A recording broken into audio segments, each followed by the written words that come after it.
भारत छोड़ो आंदोलन। भारत छोड़ो आंदोलन बिल्कुल हम यूं मान के चलो आजादी लेने के बिल्कुल नजदीक है। क्यों?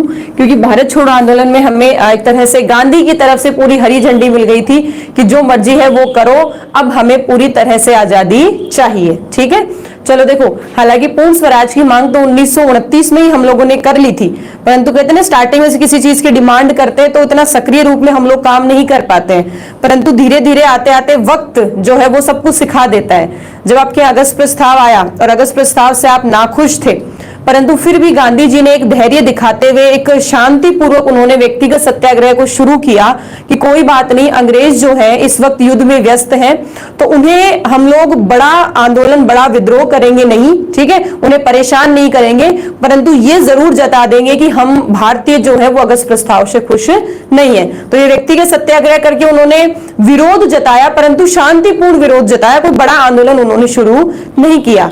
अब क्रिप्स मिशन जब आया तो लोगों को बड़ी उम्मीद थी कि शायद क्रिप्स मिशन में कुछ भारतीयों के काम की चीज होगी, या जो हम चाह रहे थे वो हमारे पास आया है या नहीं आया। तो ये उनकी बहुत इच्छा थी, ठीक है, बहुत इच्छा थी कि ऐसा कुछ हो, परंतु जब क्रिप्स मिशन में भी ऐसा कुछ नहीं आता है तो हम लोगों में अब एक आक्रोश, अब एक गुस्सा आ जाता है कि बस अब बर्दाश्त के बाहर है, जिसमें महात्मा गांधी जो है वो खुद गुस्से में नजर आते हैं कि अब अंग्रेज जो है वो क्यों टाइम पास कर रहे हैं, ठीक है, क्यों हमारा टाइम खराब कर रहे हैं, क्यों हमें उम्मीदें दे रहे हैं, क्यों हमारे साथ में देखो इतना अच्छा व्यवहार करते हैं, फिर हमारे सामने ऐसे पहलू ला कर रख देते हैं जिन पर हम स्वीकृति किसी कीमत पर नहीं देंगे। भारतीयों को लेट ही सही, परंतु समझ में आ गया कि अब जो है अंग्रेज हमारे साथ केवल बातचीत कर रही है, टाइम पास कर रहे हैं, उन्हें हमें कुछ भी नहीं देना।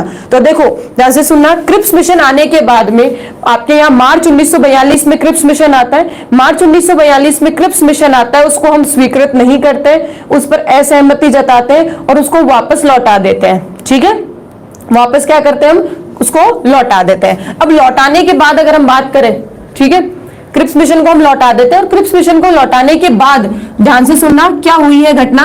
जुलाई 1942 में, जुलाई 1942 में कांग्रेस की बैठक होती है, कहां? वर्धा में। वर्धा में कांग्रेस की बैठक होती है और इस कांग्रेस की बैठक में महात्मा गांधी के द्वारा एक प्रस्ताव रखा जाता है, महात्मा गांधी के द्वारा एक प्रस्ताव रखा जाता है। वो प्रस्ताव क्या है? वो प्रस्ताव ये है कि महात्मा गांधी ने यहां साफ कह दिया कि अब अंग्रेजों को हमें बताना पड़ेगा कि हम भारतीय हैं क्या। क्यों? इतने दिन हम जब शांति से काम कर रहे हैं तब उन्हें कुछ नहीं करना, मतलब वो एक बात थी ना जैसे लातों की भूत बातों से नहीं मानते, तो ये अंग्रेजों के साथ ऐसा ही कुछ सीन था। महात्मा गांधी ने कहा बहुत कर ली बातें, बहुत कर लिया शांतिपूर्वक काम, अब हम एक बहुत बड़ा आंदोलन करेंगे। महात्मा गांधी ने यहाँ कहा, क्या कहा है? अब हम बहुत बड़ा आंदोलन करेंगे और इस आंदोलन की घोषणा जो है, इस आंदोलन की घोषणा जल्द ही होगी। जल्द ही का मतलब जुलाई के लगभग मिड के अंदर ये घोषणा हुई है और घोषणा की तारीख इन्होंने तय करी थी 8 अगस्त 1942 को एक बहुत बड़े आंदोलन की हम शुरुआत करेंगे, घोषणा करेंगे। और गांधी जी के इस प्रस्ताव पर कांग्रेस ने अपनी सहमति जताई। कांग्रेस के साथ में जितने भी व्यक्ति थे सब ने अपनी सहमति जताई कि बिल्कुल हम तुम लोगों के साथ में हैं, जितना जो हो सकता है सारा हमारा जो पड़ेगा वो सारा करेंगे। और दूर दराज मतलब पूरे भारत में रेडियो है, मीडिया है, लोग हैं, प्रचार प्रसार में लग गए कि वे महात्मा गांधी 8 अगस्त को घोषणा करने वाले हैं, महात्मा गांधी 8 अगस्त को घोषणा करने वाले हैं। अब महात्मा गांधी जो है वो 8 अगस्त को किस चीज की, किस आंदोलन की घोषणा करने जा रहे हैं? महात्मा गांधी का तीसरा सबसे बड़ा जन आंदोलन की वो घोषणा करने जा रहे हैं, जो कि आगे चलकर हिंसा में भी परिवर्तित हो जाता है। और उस वक्त महात्मा गांधी का एक कथन आता है, एक बात आती है, वो बात बताऊंगी जरूर मैं आपको, ध्यान से रखना बात को। अब देखो यहाँ क्या होता है, हुआ क्या, हम बात करेंगे भारत छोड़ो आंदोलन की। तो सबसे पहली बात अगर देखो तो भारत छोड़ो आंदोलन की पृष्ठभूमि कहां तैयार हुई है? वर्धा के कांग्रेस बैठक में। वर्धा में जो कांग्रेस की बैठक हुई थी, अब कहोगे मैडम बैठक में अध्यक्ष कौन था? तो मैंने आपको एक बात बताई थी, जब कांग्रेस अधिवेशन पढ़ाए थे 1940 के अंदर मौलाना अबुल कलाम जो आजाद थे, मौलाना अबुल कलाम आजाद ने अध्यक्षता की थी और उनकी अध्यक्ष बनने के बाद 1940 के बाद में कोई अध्यक्ष मतलब वैसे कोई बैठक नहीं हुई, तो लगभग 1946 तक अब्दुल कलाम आजाद ही अध्यक्षता करते हैं। तो यहां भी अगर मैं बात करूं तो वर्धा में भी जो कांग्रेस की बैठक हुई है, कार्य समिति की जो बैठक हुई है, उसकी अध्यक्षता भी किसने करी है? उसकी अध्यक्षता भी किसने करी है? अब्दुल कलाम ने। ठीक है, अब्दुल कलाम आजाद ने की है। एपीजे अब्दुल कलाम आजाद अलग है और यहाँ मौलाना अब्दुल कलाम आजाद है, दोनों में डिफरेंस है बेटा, ये ध्यान रखना। अब क्या यहाँ इस प्रस्ताव में, इस बैठक में गांधी ने प्रस्ताव रखा कि अंग्रेजों को हमें मुंह तोड़ जवाब देना, अंग्रेजों ने बहुत बेवकूफ बना लिया, अब हमें बहुत बड़ा आंदोलन करेंगे और उस आंदोलन की घोषणा करनी है 8 अगस्त 1942 को। ठीक है, क्या होता है इस तारीख को, किस चीज की बात हो रही है? तो भारत छोड़ो आंदोलन अगर हम पढ़ रहे हैं तो भारत छोड़ो आंदोलन में कुछ चीजें आपको पता होनी चाहिए। सबसे पहली बात, भारत छोड़ो आंदोलन ये नाम देने वाला व्यक्ति कौन था? जवाब दो। हम छोटी छोटी चीजें छोड़ देते हैं भाई, भारत छोड़ो आंदोलन गांधी ने शुरू किया, परंतु भारत छोड़ो आंदोलन ये नाम देने वाला कौन था? यूसुफ मेहर अली। यूसुफ मेहर अली के द्वारा इस आंदोलन का नाम रखा गया था, क्या? भारत छोड़ो आंदोलन। इस आंदोलन की अगली विशेषता यह है, यह गांधी जी का, ध्यान से सुनना, गांधी जी का तीसरा सबसे बड़ा जन आंदोलन होगा। यह गांधी जी का मतलब पहला असहयोग, दूसरा सविनय अवज्ञा आंदोलन और तीसरा भारत छोड़ो आंदोलन, ये 3 जन आंदोलन हैं जो सबसे बड़े हैं। तो ये तीसरा सबसे बड़ा जन आंदोलन होगा। और इस आंदोलन की एक और विशेषता, गांधी जी ने इस आंदोलन को हिंसा होते हुए भी, क्यों? क्योंकि आगे पढ़ाऊंगी, इस आंदोलन में 10,000 लोग भारतीय मारे जाते हैं, कुचले जाते हैं।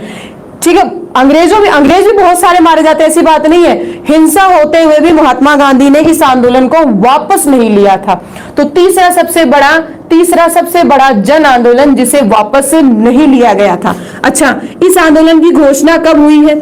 इस आंदोलन की घोषणा हुई है 8 अगस्त 1942 को। 8 अगस्त 1942 को इसकी घोषणा कहां हुई है? अगर हम बात करें तो सबने नाम सुना होगा, ग्वालियर टैंक, जो कहां है आपका? बंबई में पड़ता है। ग्वालियर टैंक मैदान है ये, ठीक है, मैदान, बीच में लिखना भूल गई। लो, ग्वालियर टैंक मैदान कहां? बंबई में पड़ता है। वहां पर इसकी घोषणा होती है। ठीक है, वहां पर इसकी घोषणा होती है। इसलिए उस क्रांति को, ठीक है, इस आंदोलन को क्या कहा जाता है? अगस्त क्रांति भी कहा जाता है। क्यों कहा जाता है? क्योंकि इस आंदोलन की घोषणा 8 अगस्त 1942 को गांधी जी ने ग्वालियर टैंक मैदान, जो कहां पड़ता है? बंबई में है, वहां पर इसकी घोषणा की थी। क्या घोषणाएं की थी ये मैं आगे बताऊंगी आराम से। यहां देखो, उन्होंने इसे अगस्त में घोषणा की, तो इसलिए इस क्रांति का इस आंदोलन का एक और नाम मिलता है, जिसका नाम क्या मिलता है? अगस्त क्रांति। ठीक है, अच्छा, अगर कभी भी एग्जाम में क्वेश्चन देखो कि ऐसा कौन सा आंदोलन है जिसका नेतृत्व जो है बड़े नेताओं के द्वारा नहीं किया गया था, तो आपके यहाँ जो एक तो होता है ना फर्स्ट लाइन के, एक होता है सेकंड लाइन, थर्ड लाइन होता है ना, तो वैसे ही आपके यहाँ जो फर्स्ट लाइन के जो नेता थे ना, फर्स्ट लाइन के, उन सबको तो गिरफ्तार कर लिया था। तो जो सेकंड लाइन के जो नेता थे वो भी क्या कर रहे थे? बेचारे गुपचुप काम कर रहे थे, सामने आकर काम नहीं कर रहे थे। क्यों? क्योंकि इस आंदोलन से क्या होता, अंग्रेजों ने भी ये पता कर लिया है महात्मा गांधी जो है वो अब हमारा साथ नहीं देंगे, मतलब शांतिपूर्वक काम नहीं करेंगे। वो भी उन्होंने जनता को पूरा भड़काया है। तो यहाँ क्या होते हैं, बड़े बड़े जो लीडर्स होते हैं ना, जो नेता होते हैं, उनको क्या कर लेते हैं? गिरफ्तार कर लेते हैं। तो यहाँ क्या होता है, ये आंदोलन जो है वो बिना बड़े, देखो नेता तो चाहिए बेटा, ये ध्यान रखना, ऐसा नहीं कह सकते कि बिना नेता के नेतृत्व किए हुए, बिना किसी नेता के द्वारा इसको संचालित किया गया था। नेता तो हर जगह होगा, ठीक है, नेता तो चाहिए, भीड़ को नेता चाहिए, सिंपल सी बात समझना, परंतु बिना बड़े नेता के नेतृत्व किए बिना इस आंदोलन को चलाया गया था।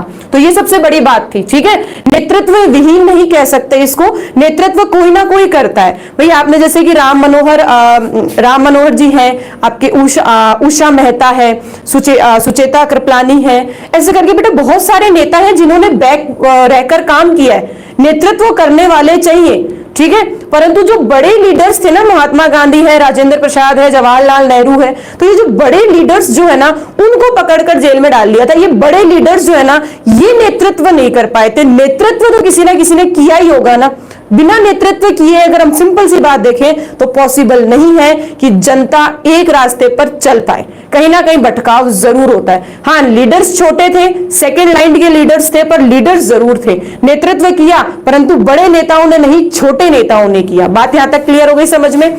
तो इस चीज को लेकर एग्जाम में क्वेश्चन यहां से बहुत अच्छे से आ जाता है। तो 1942 में वर्धा के अंदर महात्मा गांधी प्रस्ताव रखते हैं कि बड़ा आंदोलन करना है, अंग्रेजों को मजा चखाना है। क्यों? ये लातों के भूत बातों से नहीं मानते हैं। अब यहां क्या होता है, भारत छोड़ो आंदोलन जो नाम देने वाला व्यक्ति है वो यूसुफ मेहर अली है, ठीक है। इस व्यक्ति ने नाम दिया और यह गांधी का तीसरा सबसे बड़ा जन आंदोलन है जिसको महात्मा गांधी ने कभी वापस नहीं लिया, हिंसा होने के बावजूद भी।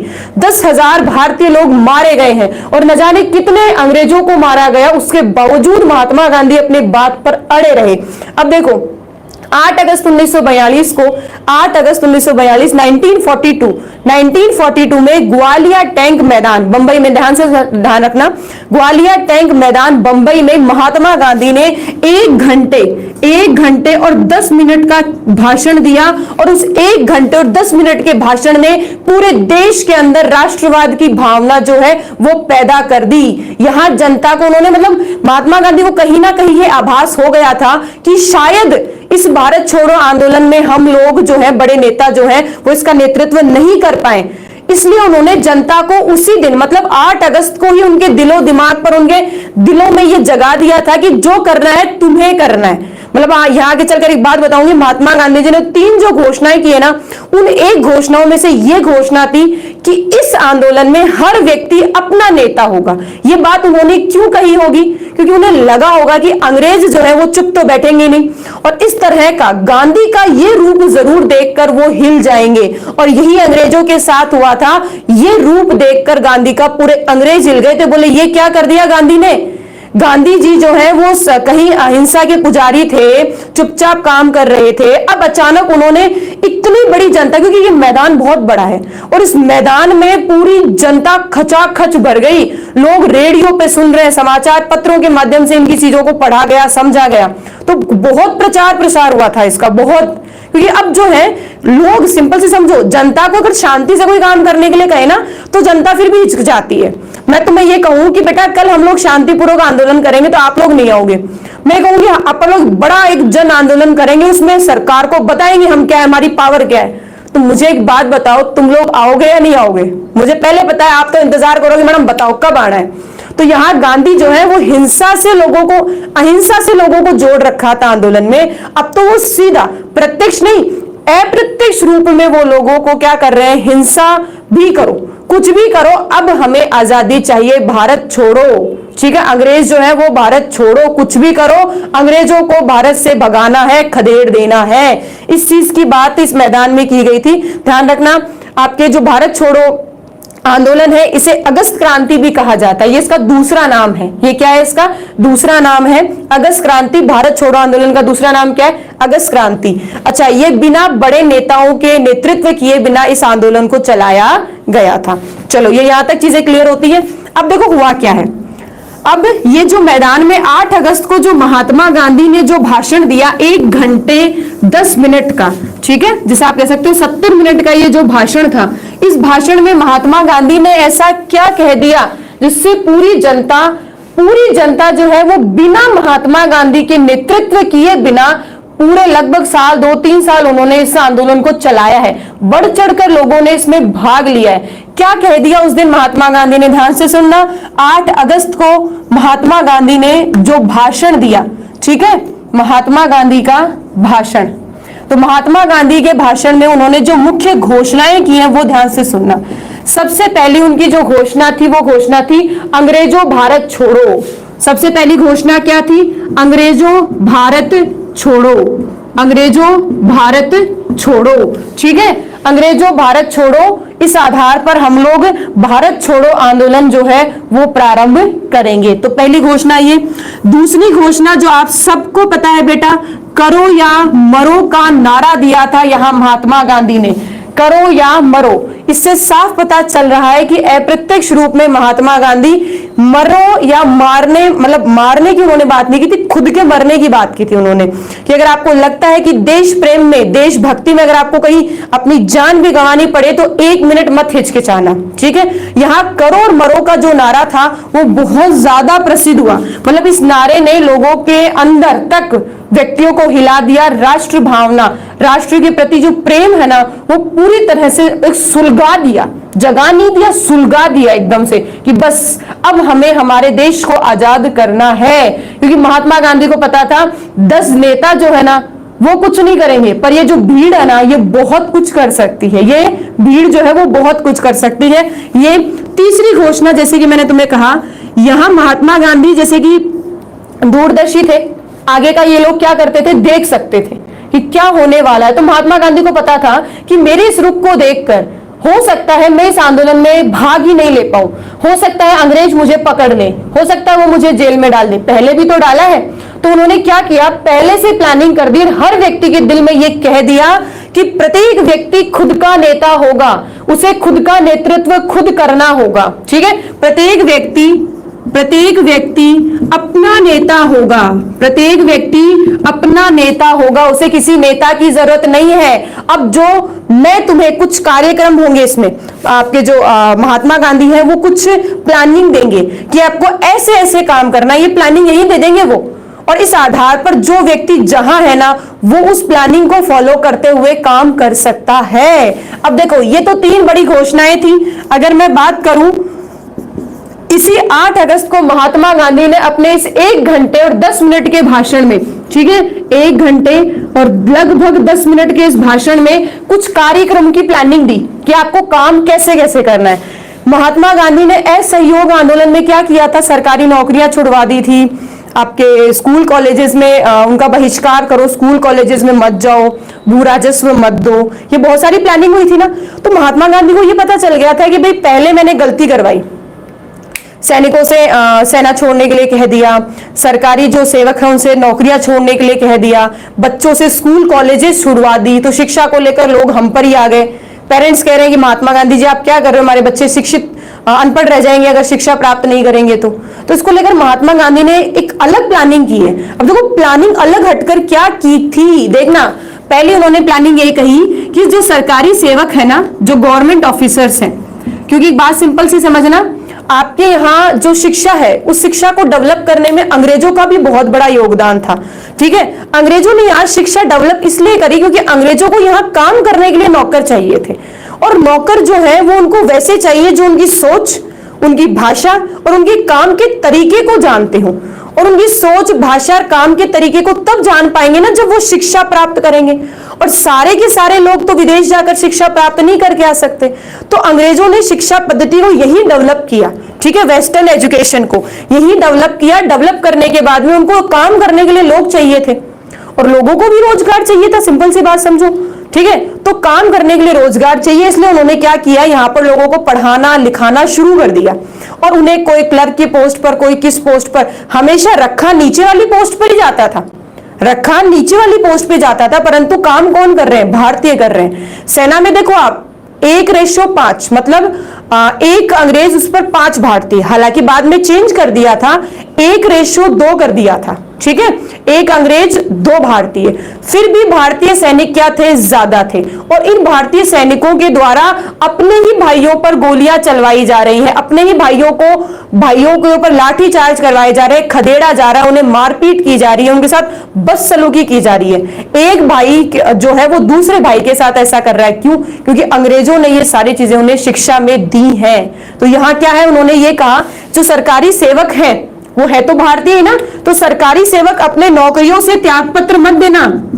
क्या कहा, त्यागपत्र मत देना, नौकरियां नहीं छोड़नी है तुम्हें, नौकरियां छोड़े बिना आप देशभक्ति दिखाओ, नौकरियां छोड़े बिना क्या करना है, देशभक्ति दिखानी है, कांग्रेस के प्रति अपनी सहभागिता दिखाओ, और सरकार के मतलब गवर्नमेंट जॉब करते हुए उस सिस्टम को अंदर से तुम्हें हिलाना है। मतलब सिस्टम के अंदर तुम बैठे हो और उस सिस्टम के अंदर तुम्हें जो गड़बड़ियां हैं, जो खामियां हैं, सिस्टम के अंदर रहते हुए तुम्हें गवर्नमेंट का असहयोग करना है, गवर्नमेंट का सपोर्ट नहीं करना है, पर अपनी जॉब से त्यागपत्र मत देना। साफ क्या कहा, सरकारी जो सेवक है उन्हें पोस्ट से त्यागपत्र नहीं देना, बिना पोस्ट से बिना अपने सरकारी पद से त्यागपत्र दिए बिना देशभक्ति दिखानी है, देश के प्रति जागरूकता दिखानी है, देश के लोगों का सहयोग करना है, कांग्रेस के प्रति सहभागिता दिखानी है। बोला ठीक है।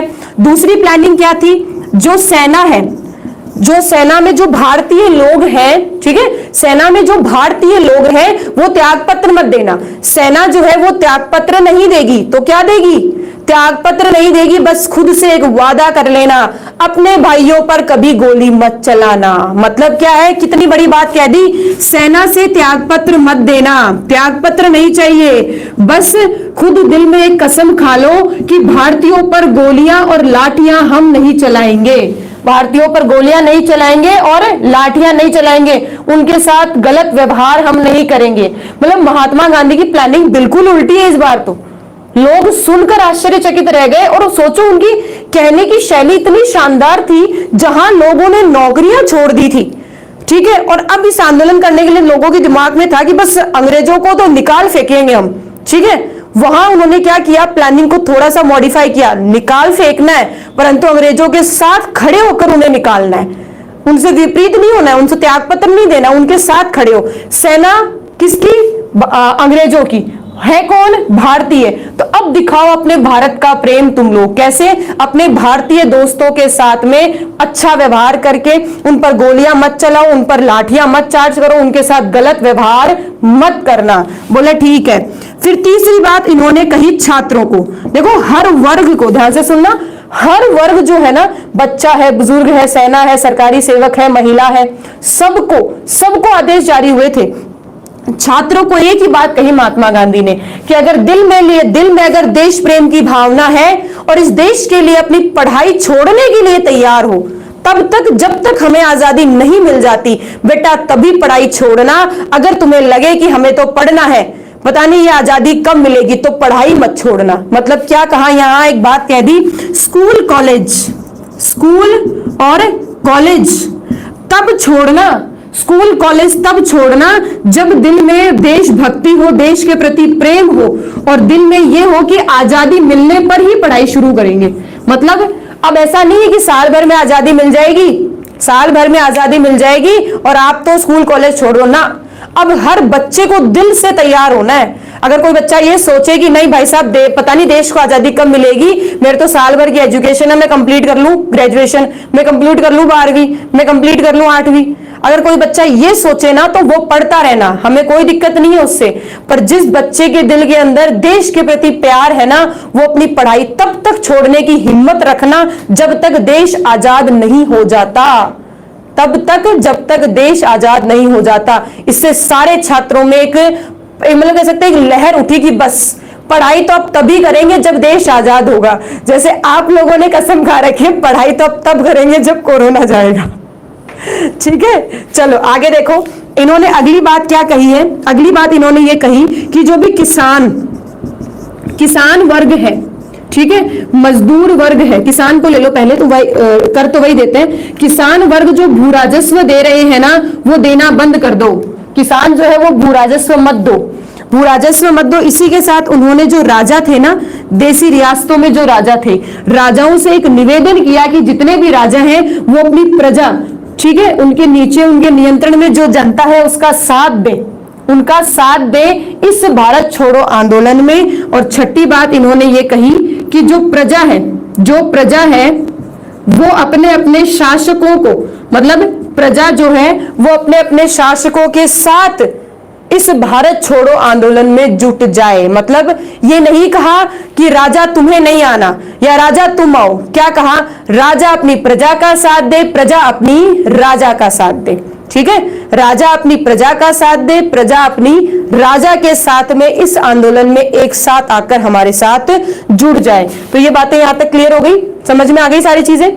तो ये तो महात्मा गांधी की क्या थी, घोषणा थी, और ये क्या थे, महात्मा गांधी के कुछ प्लानिंग थी। ये सारी बातें उन्होंने 1 घंटे और 10 मिनट लोगों को समझाई, बताई, और पूरी जनता के अंदर एक नई लहर जगा दी कि बस अब तो तभी सांस लेना है जब आजादी मिल जाए, उससे पहले रुकना नहीं है। करो या मरो का नारा बहुत बड़ा था बेटा। इस करो और मरो के नारे ने देश के प्रत्येक व्यक्ति को सारी आजादी दे दी, जो करना है वो करो, ठीक है। मरना पड़े, भाई मरने से बड़ा क्या है, मरना पड़े तो मरो, ठीक है, पर देश की आजादी से पहले अब रुकना नहीं है। ये महात्मा गांधी के वचन, मतलब एक सेंटेंस था कि अब नहीं रुकना।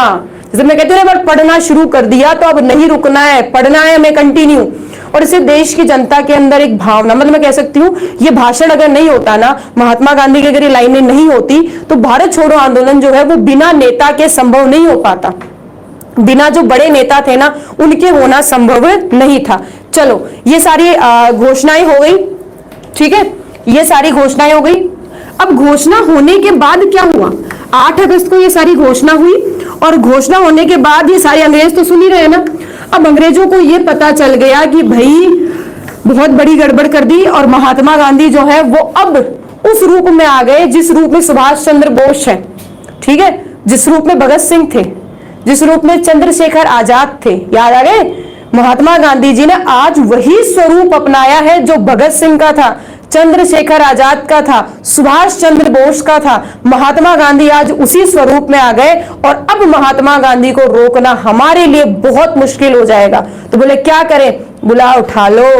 उठा लो का मतलब यहां क्या हुआ, रात ये थी, इसके बाद में रात 12 बजे, रात 12 बजे इसे कहते हैं 0 आवर ऑपरेशन। नाम देखने को मिले तो यह है आपका 0 आवर ऑपरेशन, ठीक है, 0 आवर ऑपरेशन। 0 आवर ऑपरेशन में रात को 12 बजे ना, जहां जो बड़ा नेता बैठा था ना, सबको बता दे भी कौन कौन बड़े बड़े नेता है।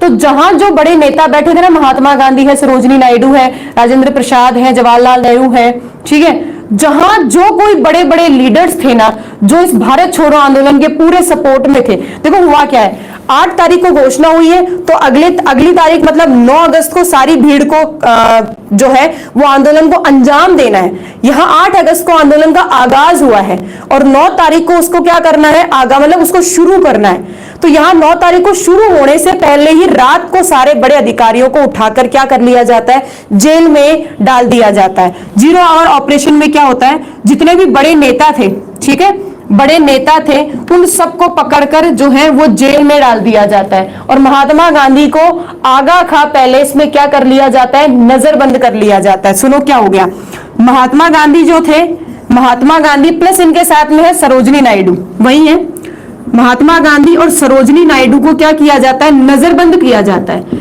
नजरबंद अलग होता है बेटा, गिरफ्तार करना अलग होता है। गिरफ्तार व्यक्ति को जेल में डाला जाता है, नजरबंद व्यक्ति को किसी ऐसी सुरक्षित जगह या कहीं भी, जेल में भी रखा जा सकता है, इसकी कोई बात नहीं है, कहीं ऐसी जगह रखा जाता है जहां वो समाज से दूर हो जाए, समाज या समाज का कोई भी व्यक्ति उससे किसी भी प्रकार से जुड़ नहीं पाए, संपर्क नहीं कर पाए, ठीक है। तो यहां क्या हो जाता है, सरोजिनी नायडू और महात्मा गांधी को नजरबंद कर लेते हैं। कहां करते हैं, आगा खा पैलेस में, जहां तक मुझे पता है पूना में है ये, ठीक है, पूना में। तो पूना में आगा खा पैलेस के अंदर उन्हें क्या कर लिया जाता है, नजरबंद कर लिया जाता है। इसके साथ में अन्य जो बड़े लीडर्स थे, अन्य जो नेता थे, उन सब नेताओं को अहमदनगर की जेल थी उसके अंदर गिरफ्तार करके डाल दिया जाता है, अहमदनगर की जेल।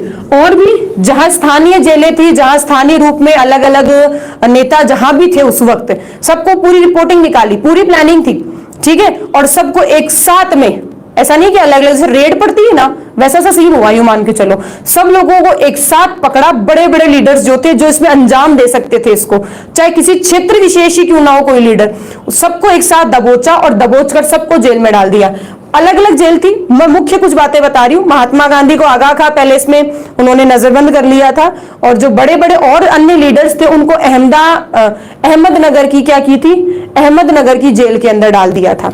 अब हुआ क्या, सुबह 9 बजे, ध्यान से सुनना क्या होता है, सुबह 9 बजे 9 अगस्त को क्या करना है, आपको आंदोलन को शुरू करना है, आंदोलन को शुरू करना है, प्रारंभ करना है। और सब लोग जब गए, दफ्तरों में देखे तो दफ्तर खाली पड़े, घरों में गए तो घर खाली पड़े।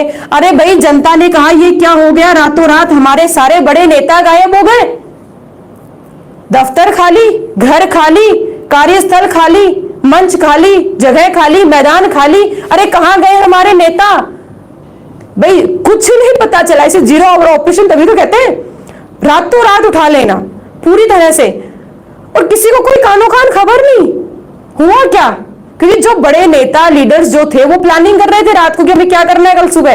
कोई अपने ऑफिस में बैठा है, कोई अपने घर बैठा है, कोई अन्य किसी कार्य समिति में बैठा है, ठीक है, उन सबको उठा ले गए। राहुल कहा ना मैंने, आगा खा पहले इसमें उन्होंने नजरबंद कर दिया था, पूना में है ये, अभी तो बताया। चलो यहां जनता सुबह आकर चेक करती है, बोले गड़बड़ हो गई, बोले क्या किया, बोले अंग्रेज उठा ले गए सब लोगों को। तो यहां जनता जो है उन्हें महात्मा गांधी की एक बात याद आती है, और वो ये थी कि प्रत्येक व्यक्ति जो है वो अपना खुद का नेता खुद होगा। मतलब जनता ने कहा अब हम बताते हैं इन अंग्रेजों को उन्होंने क्या सोचा, हमारे अगर बड़े लीडर्स को वो पकड़ लेते हैं तो हम रुकेंगे। हमारा जो महात्मा गांधी से जो वादा था कि भारत छोड़ो आंदोलन हर कीमत पर प्रारंभ होगा, तो वो होकर रहेगा, उसे रोका नहीं जाएगा। इसलिए देखो इन्होंने क्या किया, 9 अगस्त के बाद में सेकंड लाइन के जो लीडर्स थे, मतलब जैसे कि अगर मैं बात करूं तो आपके यहां राम मनोहर जी जो थे, ठीक है, राम मनोहर, आपके उषा मेहता का इसलिए इंपॉर्टेंट रोल है क्योंकि उषा मेहता ने क्या किया था, उषा मेहता ने रेडियो के माध्यम से इस आंदोलन को बहुत ज्यादा प्रचार प्रसार किया था। रेडियो, इसे कांग्रेस का रेडियो कहा जाता है उषा मेहता को, क्योंकि उषा मेहता ने क्या किया था, रेडियो के माध्यम से दूर दराज के लोगों को इस आंदोलन की खबर दी थी, इस आंदोलन को शुरू, ठीक है ना, इस आंदोलन को उषा मेहता ने इसकी खबर दी थी, और इस आंदोलन में पूरी तरह से इन्होंने योगदान रेडियो के माध्यम से दिया था। इसे रेडियो कहा जाता है, कांग्रेस का रेडियो। क्यों? क्योंकि जो महात्मा गांधी कहे थे, जिन्होंने महात्मा गांधी की जो भावनाएं थी, जो आंदोलन में लोग कर रहे थे, ठीक है, उन सबका प्रचार प्रसार कर रही थी उषा मेहता। और राम मनोहर जी ने भी लोगों को जैसे कि हथियार उपलब्ध करवाना या प्लानिंग देना, कहाँ क्या कब कैसे क्या करना है, उन सारी चीजों को मुहैया कराया। सुचेता कृपलानी जो है वो भी सेकंड लाइन के लीडर्स में आते थे।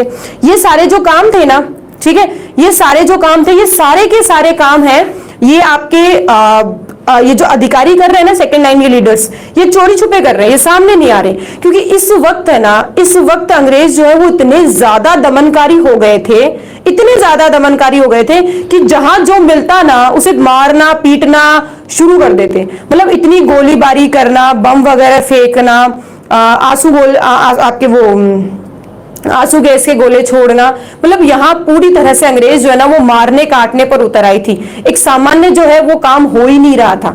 तो यहाँ सिंपल सी बात करें तो ये बड़े लीडर्स, जो छोटे लीडर्स जो थे, उन्हें भी डर था कि हमें पकड़ लिया तो क्या हुआ। तो यहाँ क्या होता है, क्षेत्र विशेष में जिस व्यक्ति को जो मिलता है, अपने क्षेत्र विशेष में जो गांधीवादी विचारधारा से प्रेरित है, जो व्यक्ति गांधी की विचारधारा से प्रेरित है, उस व्यक्ति को क्षेत्रीय स्तर पर लोगों ने अपना नेता चुना, और नेता चुनने के बाद इस आंदोलन को उन्होंने प्रारंभ किया और इसे लास्ट तक जारी रखा। इसे क्या किया है, लास्ट तक जारी रखा। इसमें क्या किया, हिंसक गतिविधियां भी हुई है। इसमें क्या हुई है, हिंसक गतिविधियां भी हुई है। जैसे कि अगर हम बात करें हिंसक गतिविधियों में, तो आपके यहाँ टेलीफोन है, आपका पोस्ट ऑफिस है, उसको उखाड़ फेंकना, उसको जला देना, रेल की पटरियों को उखाड़ना, आपके यहाँ जो बड़े सरकारी दफ्तर थे उनके जो झंडे थे उनको उतार कर अपना राष्ट्रीय ध्वज फहरा दे, अपना जो ध्वज था उस वक्त जो भी, उसे फहरा देना। तो इस प्रकार की जो क्रांतिकारी घटनाएं जिसमें हिंसा भी बहुत हद तक थी, तो यूं कहा जाता है कि एक सरकार का जो रवैया था ना, सरकार ने क्या किया है, अंग्रेज क्या कहा, जो जहां दिखे उस पर लाठी चार्ज करो, ठीक है, भगाओ उनको। और अगर कोई गतिविधि गलत कर रहा है, ठीक है, या आपकी तरफ मारने के लिए या आपकी तरफ दौड़ के आ रहे हैं, या एक बार आदेश से नहीं सुन रहे हैं, तो आप उन पर सीधा मशीन गन से फायर कर दो। सीधा क्या करो, मशीन गन से फायर कर दो। अच्छा, इसी के साथ उन्होंने ये कहा कि बमबारी भी हो सके तो वो भी करो।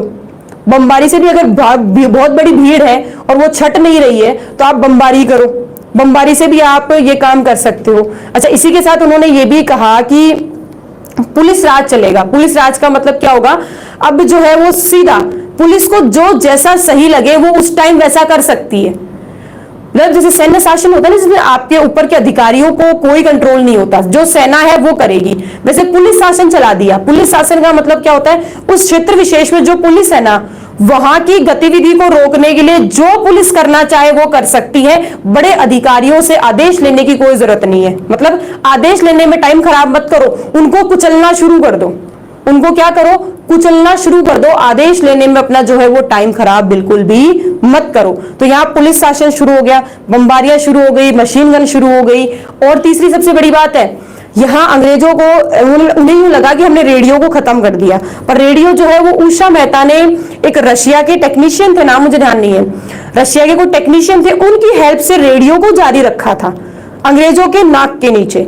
और अंग्रेजों ने एक तो था रेडियो और दूसरा था मीडिया, मतलब आपके अखबार है, पत्रिकाएं हैं, प्रेस है जिसे हम कहते हैं ना, उस पर उनका यूं था कि भाई अगर ये मान लो कि जितनी भी क्रांतिकारी भावनाएं हैं, राष्ट्रवाद की भावनाएं, इसका प्रचार प्रसार किससे हो रहा है, इससे हो रहा है पत्रिकाओं से, अखबारों से। तो उन्होंने क्या किया, अखबार पत्रिकाएं जो थी ना उनको करवा दिया बंद, कि कोई भी अगर अखबार निकालेगा, पत्रिकाएं निकालेंगे तो हम क्या करेंगे उसे, मतलब उस कारखाने तक को जला दिया उन्होंने। क्या किया है, कारखाने तक को भी उन्होंने जला दिया कि हम 1% भी नहीं सुनेंगे। कोई पत्रिका, अंग्रेजों ने जला दिए थे कि हमें कोई पत्रिका, कोई समाचार पत्र या कोई भी ऐसी चीज जिसमें आप राष्ट्रवाद की भावना लेकर उसका प्रचार प्रसार कर रहे हो अगर मिलती है तो हम उसे जलाकर राख कर देंगे, और जो कोई के व्यक्ति ऐसा करने वाला होगा उसे हम मार डालेंगे। सीधे आदेश थे। तो आप सोचो, एक तरफ जनता भी पूरे मूड में है कि मारना है तो मार दो, और इधर अंग्रेज भी दूसरे मूड में है कि हम तो अब मारे बिना चैन नहीं लेंगे। और इसी मारपीट में, इसी जनता के आक्रोश में, इसी आपके जो सरकार का जो रवैया था अंग्रेजों का, उस रवैये में लगभग कहते हैं कि 10,000 लोग इस आंदोलन में, भारत छोड़ो आंदोलन में क्या थे, मारे गए थे। ठीक है, भारत छोड़ो आंदोलन में लगभग 10,000 लोग क्या गए थे, मारे गए थे। बात यहां तक क्लियर होती है। चलो, इसके बाद में कुछ जगह ऐसे हुए थे जहां पर क्या हुआ था, ब्रिटिश शासन जो है ना, ब्रिटिश शासन, उसको क्या किया था, हटा दिया था। ब्रिटिश शासन को क्या किया, हटाकर समानांतर सरकारें स्थापित की गई थी। तो एग्जाम में ये क्वेश्चन आ सकता है कि भारत छोड़ो आंदोलन में किन किन क्षेत्रों में ब्रिटिश शासन को हटाकर और ब्रिटिश शासन के समानांतर ही कुछ मतलब भारतीयों की सरकार स्थापित की गई थी, वो कहां कहां स्थापित की गई थी। तो ध्यान से देखना। चलो, ये यहां तक पॉइंट क्लियर होता है। अब भारत छोड़ो आंदोलन में समानांतर सरकारें कहां कहां स्थापित हुई थी, तो कुछ जैसे कि क्षेत्र आपको विशेष पता होने चाहिए, क्योंकि एग्जाम के अंदर है ना ऐसे क्वेश्चन आ जाते हैं जो हम कई बार पढ़कर भी छोड़ देते हैं कि भी इंपॉर्टेंट नहीं होगा। तो देखो, भारत छोड़ो आंदोलन में समानांतर सरकार, समानांतर अगर हम सरकार कहें तो इसी में भारत छोड़ो आंदोलन के दौरान आपके यूपी में बलिया में हालांकि कुछ समय तक ही रही थी, ज्यादा लंबे टाइम तो नहीं टिक पाई थी, परंतु बलिया के अंदर भारतीयों ने अपनी समानांतर सरकारें शुरू कर दी। बंगाल की अगर हम बात करते हैं, बंगाल में अगर हम बात करें तो तालुका, ठीक है, तागलुक। और अगर हम बात करें तो महाराष्ट्र में सतारा आ गया ना, महाराष्ट्र में सतारा है। तो ये कुछ ऐसे विशेष जगह थी जहां पर समानांतर सरकारें जो है वो स्थापित कर ली गई थी। और कर्नाटक में धारवाड़ एक जगह आती है, इसका भी उल्लेख मिलता है, कर्नाटक में धारवाड़ में। ठीक है, तो ये क्षेत्रों के नाम है, जगह के नाम है, ये ध्यान रखना। ये वो क्षेत्र है, ये वो जगह है जहां समानांतर सरकारें भारतीयों ने स्थापित कर ली थी। कुछ जगह तो सरकार कंटिन्यू बनी रही थी और कुछ जगह क्या हुआ था, अंग्रेजों ने क्या किया था, इनकी सरकार का दमन कर दिया था और वापस ब्रिटिश शासन को स्थापित कर लिया था। ठीक है ना, ब्रिटिश शासन को स्थापित कर लिया था। तो ये सारी चीजें यहां तक क्लियर होती है। अब हुआ क्या है, मुझे ये बताओ, इस भारत छोड़ो आंदोलन में भाग किसने नहीं लिया? कौन ऐसे व्यक्ति थे जिन्होंने भारत छोड़ो आंदोलन में भाग ही नहीं लिया है, बताओ। तो भारत छोड़ो आंदोलन में भाग नहीं लेने वाला व्यक्ति कौन है? मुस्लिम लीग। मुस्लिम लीग कह रही है हमें भारत छोड़ो आंदोलन चाहिए ही नहीं। मतलब मुसलमानों को ये टेंशन थी कि अगर अंग्रेज भारत छोड़ के चले गए तो ये पीछे से जो कांग्रेस है, ठीक है, ये हमें हमारा हक नहीं देगी, अलग से पाकिस्तान नहीं बनाने देगी, अलग से पृथक राष्ट्र नहीं मानेगी। तो आपके जो मुस्लिम लीग थी ना, वो चाहती थी कि भारत छोड़े, परंतु भारत अंग्रेज जो है वो छोड़ के नहीं भागे, हमें हमारा हक देकर जाए। तो मुस्लिम लीग 1 मिनट भी सपोर्ट में नहीं थी कि भारत छोड़ो आंदोलन सक्सेसफुल हो और अंग्रेज जो है वो भारत छोड़ के चले जाए, अंग्रेज जो है वो भारत छोड़ के चले जाए, क्योंकि अगर अंग्रेज भारत छोड़ के चले गए तो यहां पर मुस्लिम लीग को पूरा दबा दिया जाएगा, क्योंकि मुस्लिम जो है वो क्या है, अल्पसंख्यक है, तो उन्हें कांग्रेस के द्वारा दबा दिया जाएगा। तो मुसलमान जो है वो यहाँ डर, मतलब मुस्लिम लीग जो है वो डर रही थी कि राष्ट्रीय आंदोलन में ये भारत छोड़ो आंदोलन नहीं होना चाहिए, ये बिल्कुल नहीं होना चाहिए, तो मुस्लिम लीग नहीं चाहती थी। अच्छा, इसी के साथ बी आर अम्बेडकर भी नहीं चाहते थे। बी आर अम्बेडकर ने भी आपके इसमें भारत छोड़ो जो आंदोलन है इसका क्या किया है, विरोध किया है।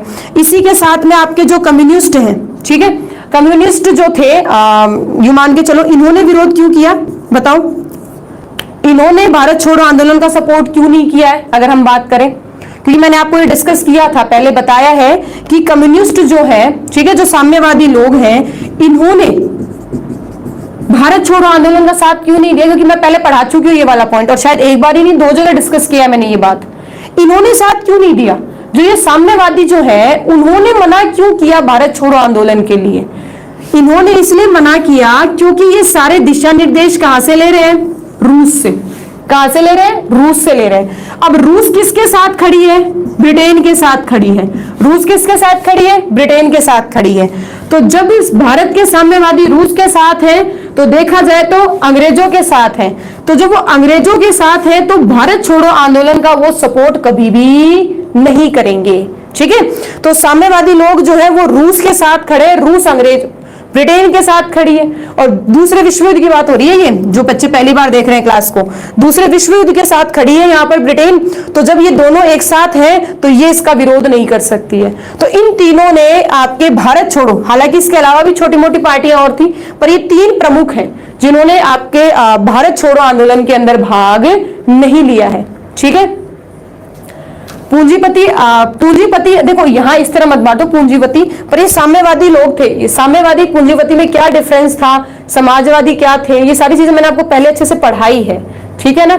चलो, तो ये सारी चीजें होती है, इन्होंने भाग नहीं लिया। तो भारत छोड़ो आंदोलन जो है उसमें हिंसा बहुत ज्यादा बढ़ गई। क्यों? क्योंकि जब आपके यहाँ महात्मा गांधी अगर लीडर होते तो शायद, ठीक है, शायद अगर हम बात करें तो चीजें सिस्टमैटिक ढंग से चलती, एक रास्ते पे चलती, एक दिशा निर्देशन में चलती, भाई इस तरह करना है, इस तरह करना है। पर महात्मा गांधी नहीं है, हर कोई अपना अपना लीडर बना हुआ है, तो हर कोई व्यक्ति अपनी अपनी तरह से काम कर रहा है, कोई कैसे कर रहा है, कोई कुछ कर रहा है। और जब अंग्रेजों को आदेश मिल गए पुलिस शासन में कि जो मर्जी हो पुलिस की वो करो, तो बाकी सब अपने लीडर्स ने भी ये आदेश दे दिए कि जो करना है वो करो। आपने तो पहले कह दिया था करो या मरो, तो अपने लीडर्स ने भी ये नारे दे दिए कि जो करना है करो, बस आजादी चाहिए, आजादी चाहिए, आजादी चाहिए।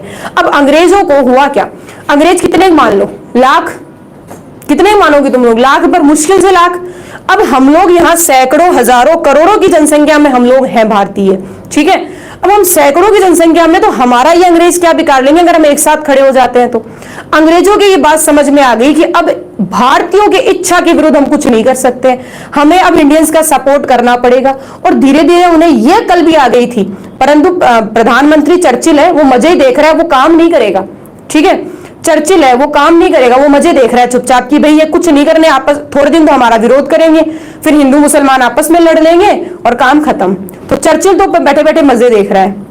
यहाँ भारत में जो अंग्रेज अधिकारी हैं उनके कंट्रोल से स्थिति निकल रही है, अब क्या करें क्या करें। तो अंग्रेज जो है ना वो महात्मा गांधी से मिलने जाते हैं, महात्मा गांधी से मिलने जाते हैं, ध्यान से सुनना। महात्मा गांधी को जाकर कहते हैं कि गांधी जी आपका आंदोलन हिंसक हो गया है। क्या कहते हैं? गांधी जी आपका आंदोलन जो है वो हिंसक हो गया, अब इस आंदोलन को वापस ले लो, ठीक है। और वो कहते हैं देखो इस हद तक हिंसा हुई है कि हम लोगों ने भी लगभग 10,000 के आसपास लोग मार दिए और आपके लोगों ने भी हमारे न जाने कितने लोगों को मार दिया, ठीक है ना।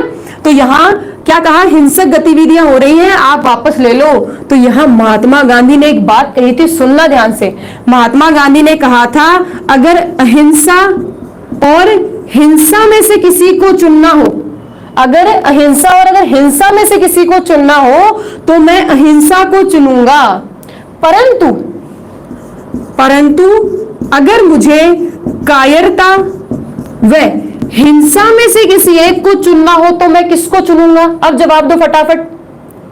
भाई अगर मुझे कायरता और हिंसा में से किसी को चुनना हो तो मैं किसको चुनूंगा, किसको चुनूंगा?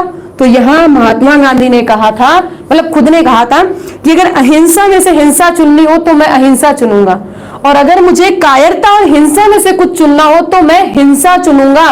कायरता मुझे किसी कीमत पर मंजूर नहीं है, हिंसा हो रही है, होने दो, ठीक है, होने दो, हमें आजादी चाहिए, हमें आजादी चाहिए। और इसी में एक बात और देखो, फरवरी 1943 में महात्मा गांधी ने आगा खां पैलेस में ही 21 दिन के उपवास की घोषणा कर दी थी। 21 दिन के उपवास की घोषणा कर दी थी। इससे अंग्रेजों को भी काफी डर लगा था कि अगर महात्मा गांधी यहाँ मर जाते हैं, क्योंकि महात्मा गांधी यहाँ कोई समझौता नहीं करना चाहते, महात्मा गांधी चाहते हैं बस आजादी, बस आजादी, यहाँ वो कोई और समझौता करना ही नहीं चाहते हैं। तो फरवरी 1943 में वो आगा खां पैलेस में वहीं पर वो 21 दिन का उपवास क्या करते हैं, घोषणा, उसकी 21 दिन के उपवास की घोषणा कर देते हैं। जब वो जेल से बाहर आते हैं तो जैसे कि इनकी जो पत्नी थी उनका भी देहांत हो जाता है और बस यही बचते हैं जेल से जब भी बाहर आएंगे ये। तो ये सारी चीजें हो रही हैं आपके भारत छोड़ो आंदोलन के अंदर। अब भारत छोड़ो आंदोलन जहां ये सारी चीजें कर रहे हैं, महात्मा गांधी लगे हुए हैं, सब लोग, इसी में एक बहुत बड़ी समस्या सामने आकर खड़ी होती है। वो होती है क्या? घर के अंदर ही कलह। भाई हम अंग्रेजों पर इतना अच्छा प्रेशर बना रहे हैं, अंग्रेजों पर हम लोग क्या कर रहे हैं, इतना अच्छा प्रेशर बना रहे हैं। वे देखो उसे भूख हड़ताल नहीं कह सकते। महात्मा गांधी ने इसे 21 दिन का उपवास घोषणा की थी, भूख हड़ताल नहीं की थी, उन्होंने ये नहीं कहा था। हालांकि उपवास और भूख हड़ताल में कोई डिफरेंस नहीं होता, उपवास अपनी इच्छा से होता है और भूख हड़ताल जो है वो किसी की डिमांड पर किया जाता है। भाई आप कहते हो ना कि मुझे बाइक चाहिए, मुझे गाड़ी चाहिए, वरना मैं खाना नहीं खाऊंगा, तो वो आपकी डिमांड को पूरा करने के लिए आप क्या करते हो, डिमांड को पूरा करवाने के लिए भूख हड़ताल करते हो, वो भूख हड़ताल होती है। उपवास आपकी इच्छा पर है, ठीक है, मेरी इच्छा है मैं उपवास करूंगा, तो वो उपवास खुद की चॉइस पर होता है। तो दोनों में डिफरेंस होता है, थोड़ा सा लिटिल बिट ही हो, दोनों में समानता ये होती है कि पेट खाली होता है सुबह से लेकर शाम तक, ठीक है। तो अब इसमें वो उपवास की घोषणा करते हैं, और जैसे वो उपवास की घोषणा करते हैं और जनता को ये बात पता चलती है, सोचना एक बात सोचो, जनता जो है वो अगस्त 1942 से लेकर लगभग अच्छे से आंदोलन कर रही है, हिंसक आंदोलन हो रहे हैं। वहीं जैसे महात्मा गांधी को लगता है कि आंदोलन जो है वो थोड़ा थोड़ा क्या होने लगा, सुस्त होने लगा है, तो महात्मा गांधी उस आंदोलन के अंदर उस बुझती हुई आग में घी डालने का काम करते हैं, अपना उपवास की घोषणा करके। महात्मा गांधी को पता है लोगों की दुखती हुई नस कौन है, खुद महात्मा गांधी। तो महात्मा गांधी ने जब उपवास की घोषणा की थी ना, तब जनता और ज्यादा क्रोधित हुई थी, जनता ने और ज्यादा आंदोलन में बढ़ चढ़कर भाग लिया था। क्यों? क्योंकि जनता को यह पता है कि अगर ये उपवास करेंगे तो इतनी ज्यादा एज हो चुकी है, ठीक है, एज भी काफी हो चुकी है, महात्मा गांधी शायद जिंदा नहीं बचे, तो अंग्रेज जो ये कर रहे हैं वो गलत कर रहे हैं। और केवल उपवास की मतलब उपवास की खबर सुनते ही जनता इतनी ज्यादा आक्रोश में आ गई थी कि अंग्रेजों को लगा कि अब हमें भारत को छोड़ना पड़ेगा, अब हमें भारत को छोड़ना पड़ेगा। परंतु चर्चिल जो है उन्होंने कहा नहीं, तसल्ली रखो, मजे देखो। यहां पर भारत के अंदर जो अंग्रेज हैं अधिकारी, वो कह रहे हैं कि अब ये भारत हमारे कंट्रोल में नहीं रहा, कुछ नहीं कर सकते। इधर प्रधानमंत्री चर्चिल कह रहा है, बोला आराम से मजे देखो, थोड़ा रुक जाओ, ये आपस में ही लड़ेंगे, ठीक है। और यही हुआ, चर्चिल ने जो कहा वही हुआ। क्या होता है, आपने यहाँ राम गोपालाचार्य CR फॉर्मूले का नाम सुना है क्या? CR फॉर्मूला, हालांकि इसकी चर्चा मैं नेक्स्ट क्लास में बहुत अच्छे से करूंगी, यहाँ केवल इतना देख लो। CR फॉर्मूला जो है, CR फॉर्मूले में आपके राजगोपालाचार्य जो है वो मुस्लिम लीग और पूरे भारत को एक साथ जोड़ने की कोशिश कर रहे हैं। कैसे? मुस्लिम लीग को कह रहे हैं कि तुम भी, ये 1944 में हो रहा है ये, ठीक है, तुम भी, मुस्लिम लीग को कह रहे हैं कि तुम भी राष्ट्रीय आंदोलन में, सॉरी, इसमें भारत छोड़ो आंदोलन में भाग लो, भारत को स्वतंत्रता करा, मतलब आजादी दिलवाने में हमारी मदद करो, बदले में हम भी तुम्हारी मदद करेंगे, बदले में हम भी तुम्हारी मदद करेंगे। परंतु होता क्या है, अली जिन्ना जी मना कर देते हैं, बोले नहीं जी हमें स्वीकार नहीं है। इसके बाद में बहुत सारी चीजें होती हैं, जैसे देसाई लियाकत अली समझौता होता है, वेवेल योजना के साथ शिमला सम्मेलन होता है, फिर कैबिनेट मिशन आता है, और कैबिनेट मिशन आने के बाद में यहाँ माउंटबेटन योजना आती है। माउंटबेटन योजना भारत का विभाजन लेकर आई थी और पूरी तरह से आजादी की घोषणा हुई है आपके भारत शासन अधिनियम 1945 1945 के अंदर, 1945 के अंदर। चलो, तो चर्चिल यहाँ कह रहा है कि चुपचाप मजे देखो, शांति रखो। अब भारत में जो अंग्रेज मौजूद है उन्हें पता है कि भारत हाथ से निकल गया है, अब हमारे बस का नहीं है। परंतु मैंने तुम्हें कहा चर्चिल हमें आजाद करने की बिल्कुल मूड में नहीं था, चर्चिल बिल्कुल मूड में नहीं था। परंतु चर्चिल को जिंदगी भर थोड़ी ना रहने वाला था। चर्चिल का कार्यकाल 1945 में हो गया कंप्लीट, कंजर्वेटिव पार्टी गई। और इसके बाद में अब आते हैं क्लीमेट एटली, जो हमारी आजादी के लिए एक बहुत बड़ा रोल प्ले करते हैं। क्लीमेट एटली आते हैं, और क्लीमेट एटली आते हैं 1945 में। ये थे लेबर पार्टी से, ये थे कहां से? लेबर पार्टी से। और क्लीमेट एटली 1945 में आते हैं। 1945 में क्लीमेट एटली आते हैं, और आने के कुछ समय बाद में 1946 में कैबिनेट मिशन भेजते हैं, जिसमें साफ दर्शाया गया है कि आप अपनी संविधान सभा बनाओ, और संविधान सभा बनाने के अंदर ही आप सरकार बनाओ, और वो सरकार जो है वो भारत के शासन व्यवस्था को संचालित करेगी। ठीक है, शासन व्यवस्था को संचालित करेगी। धीरे से जो अंग्रेज हैं वो भारत से निकल जाएंगे। अब आपको हम आजादी दे रहे हैं। कैबिनेट मिशन में ये घोषणा हुई थी ना, तो अब मुस्लिम लीग जो है वो हिल गई। बोले ये क्या किया, हमें तो विभाजन दिया ही नहीं। तो मुस्लिम लीग फिर प्रेशर बनाती है किसके ऊपर? वायसराय के ऊपर, माउंटबेटन पे, कि भाई हमें आजादी, हमें अलग से पृथक राष्ट्र दो, अलग से पृथक राष्ट्र दो। तो यहाँ माउंटबेटन के ऊपर जब प्रेशर बनता है तो माउंटबेटन इस प्रेशर को लेके जाता है क्लीमेट एटली के पास, और क्लीमेट एटली कहता है कि भाई ठीक है, ये चीज तो पहले दिख रही थी कि ये दोनों कभी एक साथ खटा ही नहीं सकते। ठीक है, इसलिए, क्योंकि हुआ क्या था, यहाँ क्लीमेट एटली ये नहीं चाहते थे कि अलग हो। हाँ, कहीं ना कहीं दिल में था कि अलग हो जाए भारत, परंतु उनकी ख्वाहिश नहीं थी कि अलग हो। जैसे चर्चिल की ख्वाहिश जरूर थी, चर्चिल की जरूर ख्वाहिश थी कि अलग रही है, पर क्लीमेट एटली ने तब तक हाँ नहीं भरी जब तक हमारे जो अधिकारी थे ना, हमारे जो लीडर्स थे, जवाहरलाल नेहरू है, सरदार वल्लभ भाई पटेल है, राजेंद्र प्रसाद है, हमारे जो लीडर्स थे, जब तक उन्होंने हाँ नहीं करी ना, तब तक भारत का विभाजन नहीं हुआ था।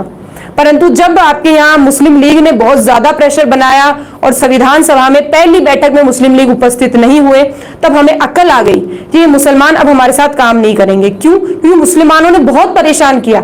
भारत छोड़ो आंदोलन जो है वो 1942 से शुरू होकर 1945 तक चला है, 1945 तक चला है। इस 1945 तक जो भारत छोड़ो आंदोलन चला है ना, इसमें मुस्लिम लीग ने 1% भाग नहीं लिया, जबकि हमने इतनी कोशिश की है, कभी सीआर फॉर्मूला है, कभी शिमला सम्मेलन हो रहा है, ठीक है, कभी समझौते हो रहे, परंतु वो नहीं मान रही है। तो अब आपके यहाँ भारत छोड़ो आंदोलन लगभग 1942 से शुरू होकर 45 तक चल रहा है, सारे काम हो रहे हैं, ठीक है, सारी गतिविधियां हो रही है। उसी बीच महात्मा गांधी भी आजाद होते हैं, मतलब जेल से, नजरबंदी से बाहर आते हैं, और बाहर आने के बाद में जब वो ये देखते हैं कि मुस्लिम लीग इसमें भाग नहीं ले रही है, ठीक है, मुस्लिम लीग जो है वो इस आंदोलन में भाग नहीं ले रही है, आगे चलकर ये बहुत बड़ी समस्या हो सकती है, तो वो प्रयास करते हैं कि मुस्लिम लीग भी हमारे साथ में भाग ले, और इसके माध्यम से वो सीआर फॉर्मूला जो है वो मुस्लिम लीग के पास भेजा जाता है, परंतु मुस्लिम लीग उसको भी मना कर देती है। सीआर फॉर्मूला क्या था, इसके बारे में हम कल की क्लास में नहीं, कल एक काम करेंगे, छोटा सा पार्ट आता है आपका आजाद हिंद फौज का, जो आपके सुभाष चंद्र बोस से जुड़ा हुआ है, छोटा सा पोर्शन है, देखो या तो हम कल वो कवर कर लेंगे या सीआर आपका फॉर्मूला ये पढ़ लेंगे, ठीक है, जो भी कंफर्टेबल लगेगा उस अकॉर्डिंग हम कर लेंगे।